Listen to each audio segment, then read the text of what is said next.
Hey guys, welcome back to my channel. My name is Emily Jean if you haven't been here before. Today is Christmas Eve, but I'm sitting down to film Vlogmas Day 19 because I didn't have any content for day 19. You guys know I've been behind on Vlogmas pretty much this entire month, but that doesn't mean I'm giving up. I've still vlogged pretty much every day besides a few days that I did like makeup videos and fashion videos, and I happened to miss one day. So here I am, sitting down at midnight on Christmas Eve. It's almost Christmas Day to film a Q&A for you guys to fill in day 19. Right after this, I need to edit it, get it up so I can edit the rest of my Vlogmases to get them up by tomorrow because I don't want to be posting really after Christmas. Just a little disclaimer, I just feel really bad about it, like personally, like guilty about it, but that doesn't mean I'm gonna like give up. So I guess lesson learned is just because you screw up or don't do things the right way, that doesn't mean you need to like shut it all down and give up. You can keep going, and I'd rather get all 25 days of Vlogmas up, whether they're on the right day or right order. As long as I get them all up, I'll at least be proud of that. So that's my little rant for the day. I am doing this Q&A all based around strictly YouTube social media questions that you guys have asked me. I posted a story on my Instagram, so we're just gonna go through them, answer them as best as possible. So this is gonna be kind of like a quick Q&A. I'm not gonna be able to go into like super depth about everything. But one of my goals for 2020 is to make my videos just kind of more like higher quality and very specific videos rather than just like random little videos that are very basic and short and quick answers that don't really tell you much. I'd rather like be able to go in depth. So I have my little Christmas PJs on and my makeup from like all day. So just don't mind the whole setup, what I'm wearing, everything. We're just kind of going with it. Okay, so the first question is actually very interesting. It says, what are the assumptions / expectations of guys you meet? I'm not exactly sure what you mean by this. I'm assuming that you mean what are the assumptions and expectations that guys have of me when I meet them because of what I do. And to be completely honest, it's kind of hard for me to answer that because I am in a very serious relationship now, and even before that I was in a relationship, so I haven't been like super crazy single while doing YouTube full-time where I'm in like the dating scene. Kitty, stop crying. It's like people in general, not like romantically, but just meeting people in general. Like one of my biggest pet peeves is like when I'm just having a normal conversation with someone, I'll like, where do you go to school, what do you do, blah blah blah blah blah. You know, it's always a little bit harder for me to explain what I'm doing because I feel like it's very unrelatable, and you know, saying you're a YouTuber, saying you're doing social media influence comes with such a big like stigma almost, and just like so many assumptions come with that. So it kind of sucks when people are like, oh, you're famous, like how many followers do you have, like, you know, when people say like the word famous, I just hate that so much because I'm so far from being famous. It's just not like, no. Just, I don't even like hearing that word. I really like talking more like business side of things and explaining to people and helping them understand, because I think that's really cool. And I'm still like very interested in other people's work when I don't really understand it. So I guess like assumptions, expectations are people thinking I'm famous, really worrying about my follower count, like wondering or thinking I like have a lot of money, I make a ton of money, I'm this, I'm that, just like very stereotypical things. Oh, she's an Instagram model, like you're only famous because you post like pictures of your body or something, which I don't do, but like those are just assumptions if you meet someone on the street. So that kind of sucks. I'll say that that's one of the hardest things about doing this full time, is meeting people and having to explain it over and over and over again instead of just being like, oh, I work for Quicken Loans and I do finance. It's like such a Detroit example. Kitty, stop crying. Quicken Loans is a very big mortgage company in Detroit, so a lot of people work there, and like being able to say that, most people would be like, oh cool, like, you know, it's a very typical job, a very common job in this area. So it just like, I take pride in being able to explain what I do, but it's also like it just feels very unrelatable, and that's the last thing I want to feel towards someone else. So I hope that answers the question. I guess my question is, how did you get the following and how long did it take you to become popular? So this is also a very interesting question. To be honest, I don't have like very specifics on things like this because it all happened pretty quickly. I started my YouTube channel kind of junior year, senior year of high school, posting quite often. I never really like posted a video then took a huge break. The day I posted my first YouTube video, I posted and posted and posted probably at least once a week, maybe a little less than that, but I never like posted a video and just went MIA. Like, I really took pride in what I was doing and absolutely loved it. I didn't even know you could make money on YouTube. I didn't know how to monetize my videos. I didn't know what the word monetize meant at the time. I was truly just posting videos on YouTube. And then I created my separate Instagram account because I do have a personal Instagram account that I've had since like middle school, you know. So I made my beauty account, Emily Jean Beauty, which I use now to this day. And I made that more because I wanted to share my makeup looks and I wanted to share my YouTube videos, but I didn't want to be sharing them on my personal Instagram because, you know, all my high school friends were following me on there, and I was like, none of these boys in my high school want to like see what I'm doing, and I felt like kind of weird about it. So I wanted to make my whole beauty business thing a whole nother section, and people that wanted to follow that could, and they weren't just like starting to see this random stuff pop up on their feed. So I started my Emily Jean Beauty page, and I just kept posting. Like, I didn't do anything crazy. I never bought followers. I did a few giveaways in the beginning, which giveaways really help because it is an authentic way to do it. I was, to be honest, in a few engagement groups in the very beginning, but I got out of those very fast because I was like, I don't really like this whole engagement group thing. I guess I was just being real. I was having fun. I was posting a lot consistently, and I think people really caught on quickly. I started going to a lot more events. I started getting noticed by brands, and it just kind of like snowball effect kept getting bigger and bigger, and it still is to this day. Like, I have so much more growing and work I want to do for my brand. So yeah, there's no like secret magic. I think if you're trying to just get a following and get those numbers and get that fame, it's not gonna work. I've seen it over and over and over again from people I have met in person, and it doesn't work. I've seen it, you guys, I've seen it so many times so clearly that that's obviously what they're trying to get is just that number, and that's not how it works, you know. And then I've seen other people like posting things that they really love and understand and do all the time every day, and they're just sharing their story, and those are the people that I see gain a true following, gain a true, you know, people are engaging in their posts and really like loving and feeling a connection with them, and I think that's the most important. Oh, Kyle's calling me. Hello? So moving on to the next question. If influencing was a game, how would you describe to someone how to win? I love this question, especially how it's worded. It makes it like very easy to just set out one answer.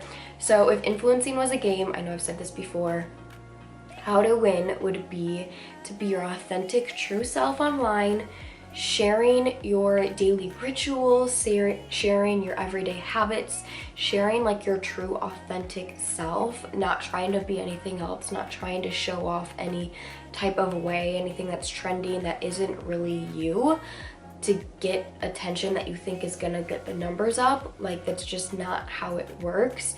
And I think people just see like very surface level things on the internet and think like that's the way to do it, and it's just not. And even me now, I still have to tell myself every day, hey, stop doing a clothing haul that everyone else is doing just to do it.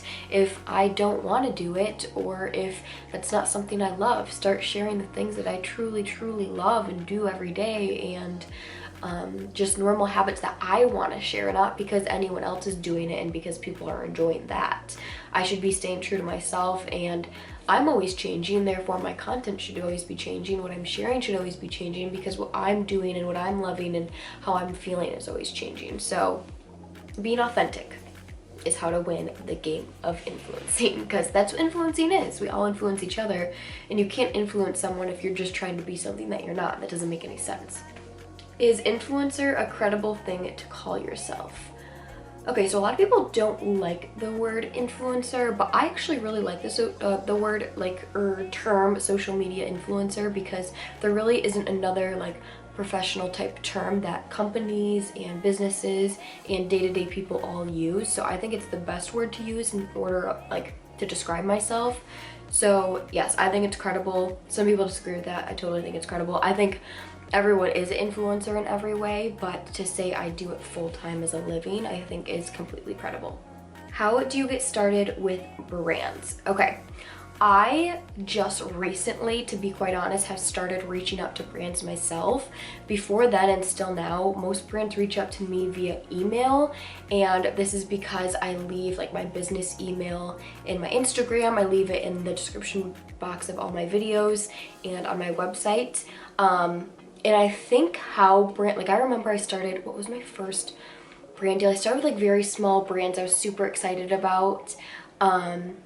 Lounge underwear was like a big first one that I had that I was like, wow, I can't believe I'm working with them.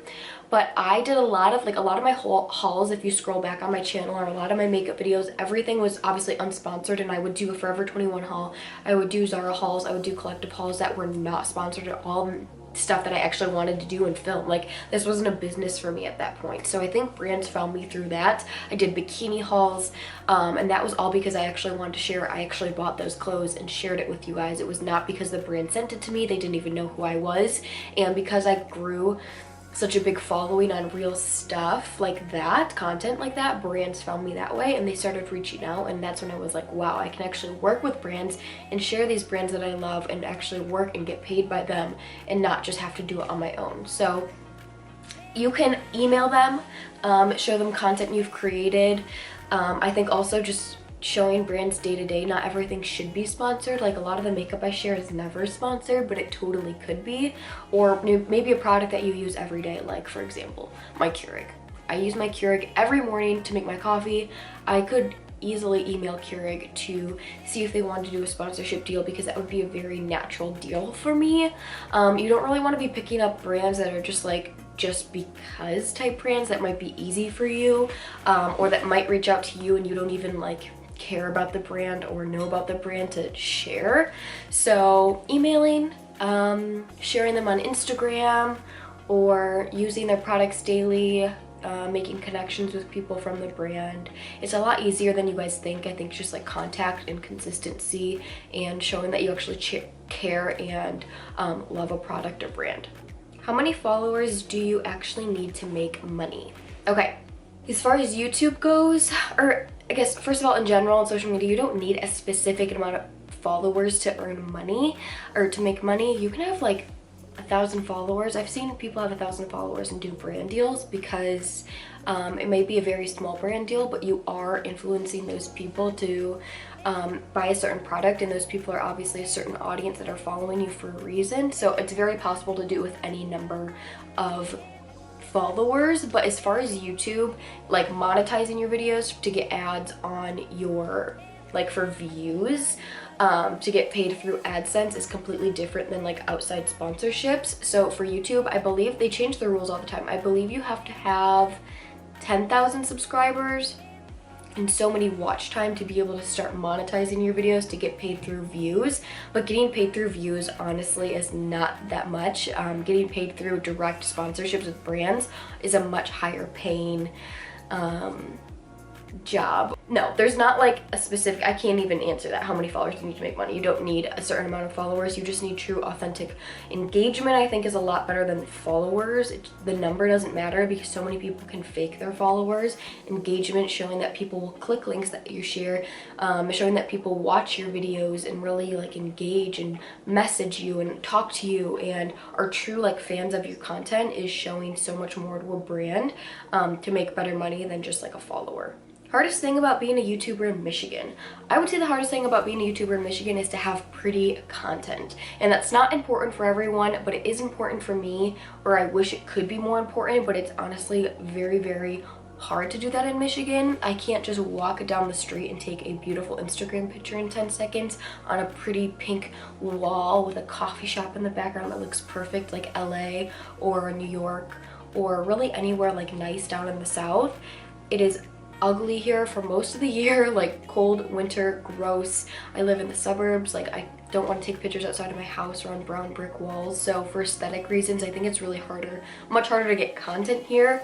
And it's also harder, not super hard, but it is a little bit harder to like work with brands.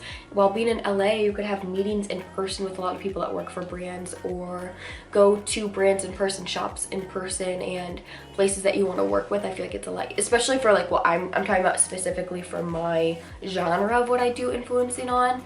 I mean, a lot of things that I love are in LA or in New York or in the big cities, so it's a lot easier to do work there, obviously, because you're in person, but I don't think it's impossible. It's like sometimes it's almost a benefit because you have a smaller knit group, and I get so many followers from Michigan because they're like, oh my gosh, a YouTuber from Michigan, and they like see things that they go to and they recognize and they can relate to very Michigan things. So that's also like being authentic.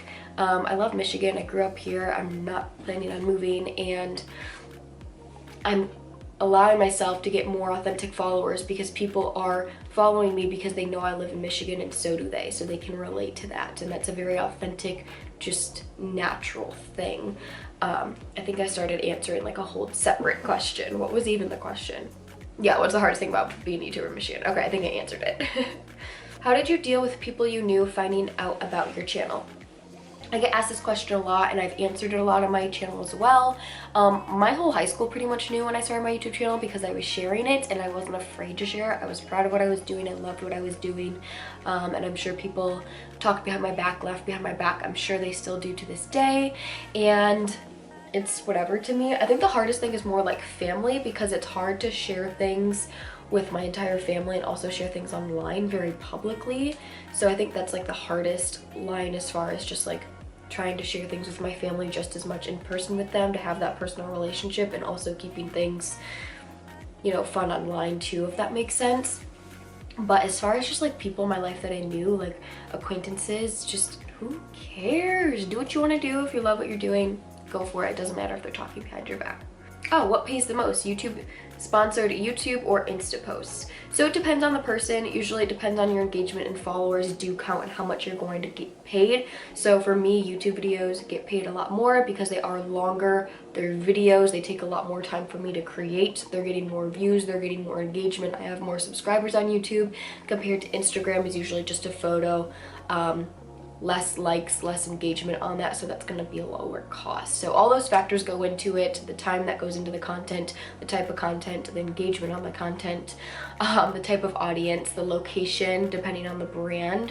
So Instagram, sometimes when I'm working with a brand locally, I usually suggest working with them on Instagram because I have a lot more local people following me on Instagram compared to my YouTube channel is very international. So if I'm working with a strictly Detroit-based company, it might be more effective to work with them on my Instagram than to work with them on YouTube, because 50% of my followers are international and they wouldn't even be able to access the product that I'm talking about in Michigan. So if that makes sense. So it really just depends. Usually though, more followers, more engagement, the more money you're gonna get paid. I feel like it's a lot of work, but always wanted to do YouTube, but I don't know where to start.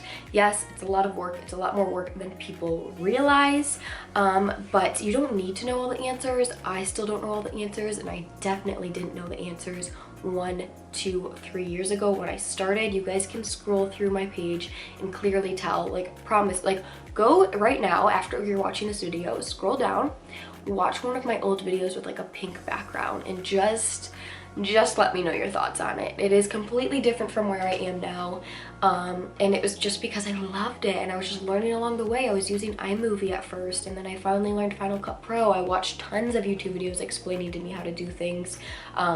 Not like as far as gaining, I never looked up how to gain followers or how to get sponsors or how to do this, but more so like the basics, like how to create an intro, how to edit your video, how to light up the background, like things like that. I learned technical, and I think it's just going for it, and you'll learn pretty quickly along the way as long as you keep doing it and staying consistent. I mean, that's with anything. You just learn as you go, and practice makes perfect.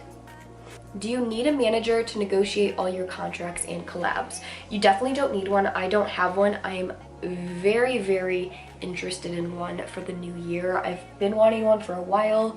I'm just trying to find the perfect fit for myself, for me now, but it's definitely not a necessity. I know some YouTubers with millions and millions of followers that still manage it all themselves. So no, you don't have to have a manager.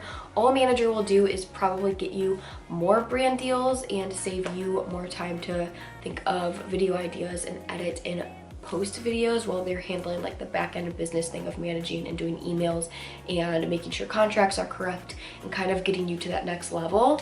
But it's definitely not a necessity at all. Okay, I'm gonna ask one more question and then we are going to wrap up this video just because I don't want it to be super long. But I'm really loving these questions, so I'm definitely gonna save these for a future video that's gonna be more in depth all about YouTube and social media. I really like this one and I never really talk about this on my channel, but I think it's super important. Do you ever stress about money, or is it pretty steady income? I would say yes. Right now I do stress about money because I mean, social media will never be a steady income. I feel like no matter how much you're making, well, unless you're making like millions and millions of dollars. But for the most part, you just never know. You could go a whole month without getting a brand deal. You don't know. You don't know how long these brands will be around. You don't know how long Instagram will be around. So it is a little bit scary, and you really have to make sure you're staying on top of it to get paid. Like, I'm in charge of getting myself paid. I'm not being asked to work this hour to this hour this week and I'll send you your paycheck. No, I'm in charge of getting the brand deal, getting it done in a specific time to get paid, and that's just an ongoing cycle. Then I have to pay for bills, and I have to pay for this, and I have to pay for that, and then that money is, I need more money. You know what I mean? It's an ongoing cycle, and you constantly have to be working and getting those deals. And also something that's really important about getting deals too is not all of them that, you know, right when you get an email, I could get an email today to work with Jeep, let's say, because I drive a Jeep, and I could be so excited, and then the email says how much they're gonna pay me, this and that, and it goes back and forth.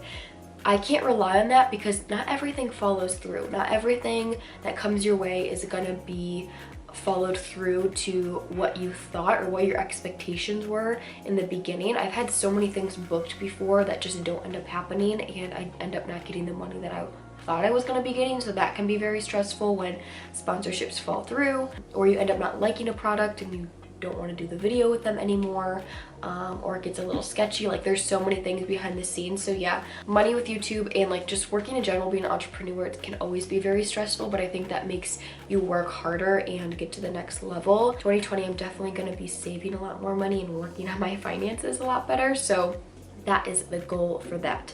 So I think that wraps up this video. I need to stop talking. I need to go to bed and start editing these videos because it's almost 1 a.m. now. So thank you guys so much for watching. I hope you guys enjoyed this video. Let me know down below if you guys learned something new and if you want me to do more videos like this. I'm very willing to share a lot more about YouTube, and if you guys do want to know more now, I would totally suggest watching Natalie Barbu. She films a lot of like behind the scenes, real raw videos about YouTube, about making money, about sponsorships, and I think it's really cool what she's doing on her channel. And I totally agree with, you know, sharing that side of things and not making YouTube so surface level and just showing the materialistic things. So let me know if you guys liked it. If you're not subscribed to my channel, hit that subscribe button, ring the bell to be notified when I upload, and give this video a big thumbs up if you liked it. It really helps support my channel, and I will see you guys in the next Vlogmas, technically. Bye.